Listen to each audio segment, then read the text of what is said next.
Verbal learning.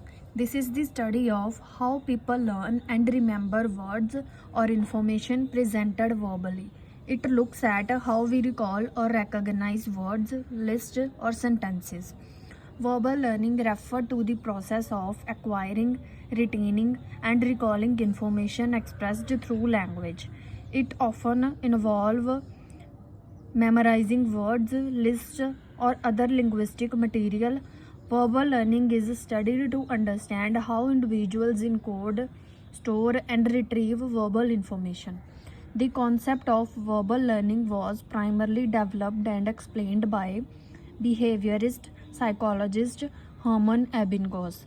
In late 19th century, Ebbinghaus conducted pioneering experiments on memory using nonsense syllables to study how people learn and retain verbal information. His work on forgetting memory learning curves and forgetting laid the groundwork for the study of verbal learning. Later, other psychologists such as Clark Hull, B.F. Skinner expanded upon the study of verbal learning from a behaviorist perspective. Ebbinghaus' legacy. He is known for developing an elaborate method of study memory where he was his own subject. The procedure involved learning list of nonsense syllables to avoid the influence of prior knowledge on learning and retention. Ebbinghaus would memorize list of nonsense syllables until he could recall them perfectly. He established different accuracy criteria for his experiments to test memory recall. One of his major discoveries was the phenomena called savings, which referred to the education in the number of trials needed to relearn a list after a previous learning session. This concept shows that even when we forget material, relearning it takes less effort than learning it for the first time. Another critical phenomena Ebbinghaus discovered was the forgetting curve, which shows how memory deteriorates over time after learning. Initially, forgetting happens rapidly, but over time, the rate of forgetting slows down, leading to a more gradual decline in memory performance. Frederick Bartlett, who later refuted Ebbinghaus' belief that nonsense syllables had an advantages over real words in a verbal learning experiment. Bartlett argued that using meaningful words create connections, making it easier to recall compared to nonsense syllables. Types, methods of verbal learning. Major types of verbal learning are following below. Paired associate learning. Paired associate learning is when you learn to remember two things that go together. Imagine you are learning a new language and want to remember that apple in English and manzana in Spanish. You practice by seeing apple and trying to remember manzana. Over time, you get better at this because your brain connects the two words.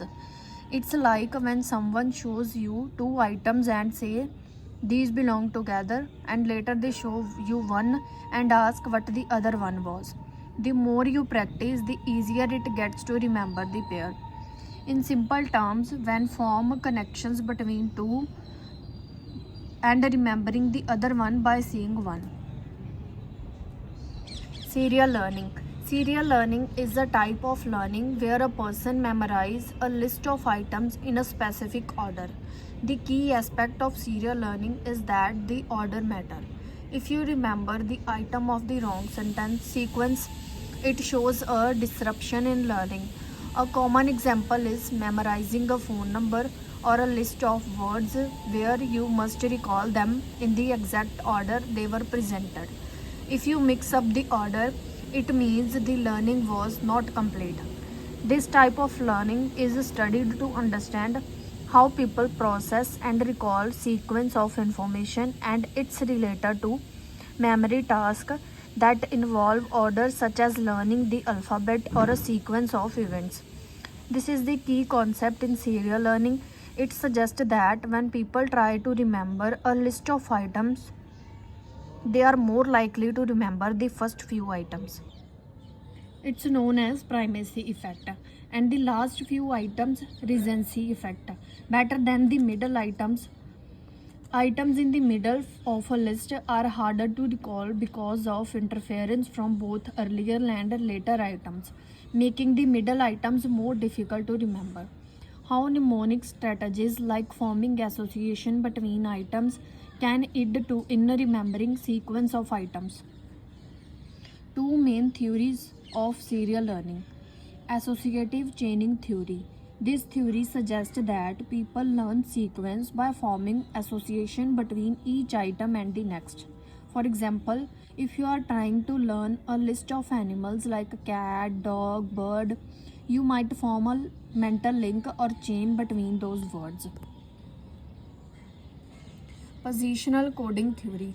Positional coding theory explains how we remember items in a sequence based on their specific position. In simple terms, each item is stored in memory with a code. Serial learning is a phenomena that can be enhanced and improved by using some tips. Organizing. Organizing the material can help to improve serial learning. Elaboration of the material can also help the serial learning.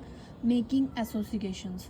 People tend to recall lists more accurately when they association between the words.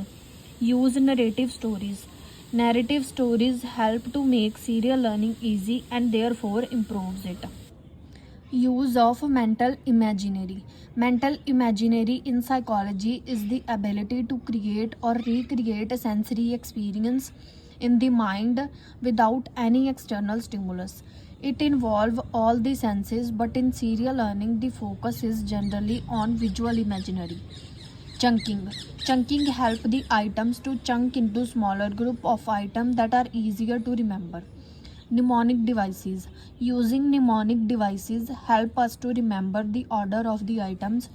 For example, you might use a rhyme or a song to help you remember the order of the icons in the list. Practice. Practice recall the item in a sequence. The more we practice, the better we will be at remembering the items in the order. Free recall learning. Free recall learning is a very unstructured, that is, one can recall words in any order they like. Although it is different from serial learning, yet free recall method will also show a serial position effect, similar to that obtained with serial learning. In serial learning, rehearsals play a very important role. The more an item is rehearsed, the greater the likelihood the item will be recalled. Free recall method address to random recall without any cues or props. There are important variations that can help identify different memory processes. Immediate memory recall. Immediate memory recall, this is when you are asked to remember a list of words right after you hear or see them. Since you are recalling the list immediately, you are more likely to remember the words that were presented last. It is called recency effect. Delayed free recall. Here you are given some time after hearing or seeing the list before you are asked to recall the words. This delay often makes it harder to remember the words that are presented last, but you might still remember the ones from the beginning of the list better.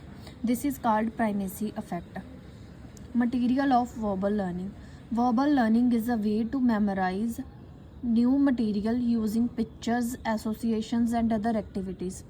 Psychologists use a variety of materials for verbal learning, including nonsense syllables, familiar words, unfamiliar words, sentences, paragraphs, external stimuli, etc. Verbal learning was first studied by Ebbinghaus, who used nonsense syllables to test recall. Ebbinghaus, in his book on memory 1885, showed how experimental methods could be used to measure the learning and retention of verbal items arranged in the list. His method applied the theory of learning by empiricist philosophers. He said that when two things or events repeatedly occur together in time, people or animals begin to associate them with each other.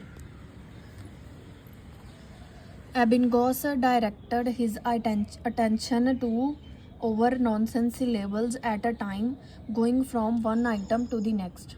Verbal learning experiments often uses letters or symbols after use letters or symbols as the basic unit to be learned. These letters don't always have to form meaningful words. Instead, the focus is on how well people can remember or recognize these basic elements, whether they form words or not. In verbal learning experiments, the words or letters used need to be chosen carefully. This is because people have different experience with the language. So if the words or letters are too familiar or too unfamiliar, it could change the way a person learned them. Hermann Ebbinghaus was the first to define verbal learning in a structured way back in 1850s in What is How Germany. He wanted to understand how people learn and remember things, so he developed a simple procedure to measure. Ebbinghaus created a large set of materials, especially 23,000 nonsense syllables. These syllables are made by combining consonant, vowel, and consonant (CVC) patterns, such as BAP, DUT. These combinations did not have any meaning, which helped him focus purely on learning and memory without the influence of prior knowledge or association with real words. By using these nonsense syllables, Ebbinghaus could see how well people learned and understand unfamiliar material. Ebbinghaus saw three advantages in his use of nonsense syllables. Nonsense syllables have no memory, so they prevent participants from using their prior knowledge or experiences to influence learning. This helps researchers measure pure learning ability. Since nonsense syllables are unfamiliar, researchers can create a more controlled environment. Nonsense syllables remove this bias, allowing researchers to focus solely on the mechanism of memory and learning. Procedure of verbal learning. Anticipation procedure. In this procedure, the first item which the subject sees is arbitrary symbols like hashtag star. After that, when they see an item, they try to guess what comes next based on what they have already seen. For example, boat. जैसे ये boat लिखा हुआ है, पहले ओ के ऊपर hashtag बना है और पहले हम हैशटैग देखेंगे और फिर नीचे का ओ नोटिस करेंगे. Each time a new item appears, it tells them if their previous guess was right or wrong, and it helps them figure out what to guess next. This way, they slowly learn the sequence by anticipating the next item. Complete list procedure. Cognitive research favor a procedure in subject receive the complete list during a study trial. They can look at any item in any order as long as they can write after the study trial. There is a test trial where the subject try to resist or write all the items in their original order. They get no feedback until the next trial.